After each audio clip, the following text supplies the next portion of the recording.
l'Ouzbékistan modernise son système d'irrigation régionale à destination du secteur agricole.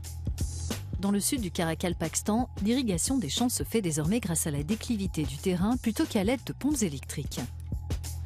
Ce grand projet d'infrastructure récent permet aussi de réduire considérablement les pertes en eau, une ressource majeure.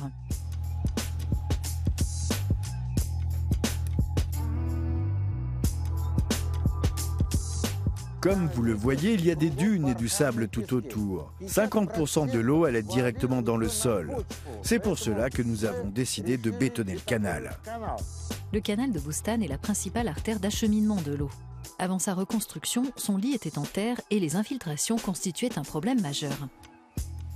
C'est ici que commence le canal primaire de Boustan. L'eau arrive par le canal de la rive droite, depuis le réservoir de Tuyamuyoun, situé sur le territoire du Turkménistan voisin.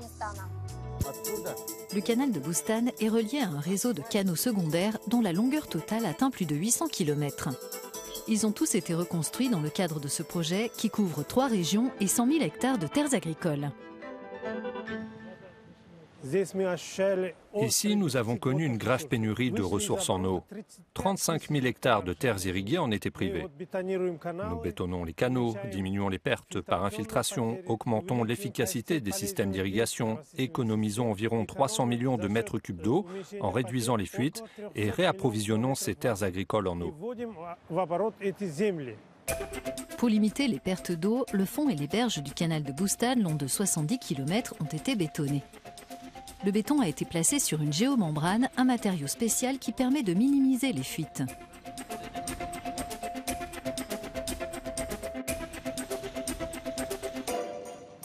La géomembrane est fabriquée en polyéthylène haute densité. Son épaisseur est de 1 mm. C'est une couche 100% imperméable. Elle est utilisée dans les travaux hydrauliques comme couche d'étanchéité sous les canaux, ce qui permet d'économiser de l'eau. Auparavant, des pompes électriques servaient à acheminer l'eau jusqu'au champ. Aujourd'hui, le fond du canal de Boustan est surélevé et donc plus haut que le niveau des canaux secondaires et des champs irrigués. Grâce à la déclivité, l'eau s'écoule d'elle-même. Cela permet à l'État et aux agriculteurs d'économiser environ 3 millions de dollars d'électricité par an.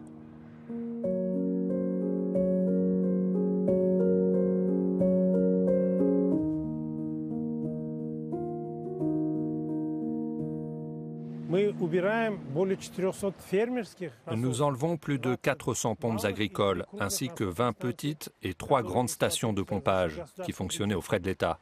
Ainsi, nous réduisons nos émissions de gaz à effet de serre, de CO2, de 36 000 mètres cubes.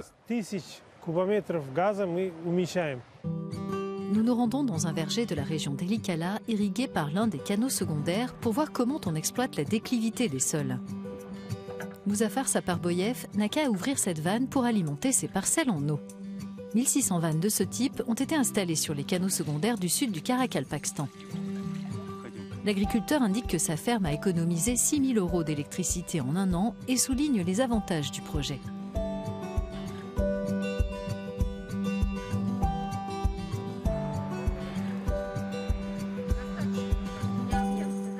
Le terrain de notre exploitation a été nivelé au laser dans le cadre du projet, ce qui nous a permis d'accroître notre productivité et nos revenus. La vitesse d'écoulement de l'eau a beaucoup augmenté par rapport à l'an dernier. Le nivellement des terres permet d'économiser l'eau qui sinon serait gaspillée dans des champs au sol illégal et d'augmenter les rendements. Il s'agit de l'un des éléments du vaste projet d'amélioration de la gestion des ressources en eau du sud du Karakalpakstan qui vise à accroître la productivité et la durabilité de l'agriculture dans cette région pauvre en eau, à proximité de la mer d'Aral. Le coût total du projet mis en œuvre par le gouvernement avec le soutien de la Banque mondiale est de 374 millions de dollars. Le projet a apporté une sécurité d'emploi à plus de 38 000 personnes qui travaillent directement dans l'agriculture irriguée. Dans le même temps, de nombreux emplois indirects sont créés.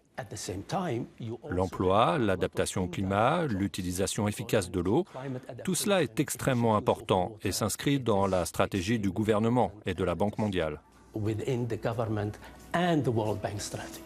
Le gouvernement ouzbek entend appliquer cette gestion modernisée des ressources en eau à l'ensemble du pays dans l'idée de rendre l'agriculture l'un des principaux secteurs d'emploi de l'Ouzbékistan, plus verte et plus résistante aux aléas du changement climatique.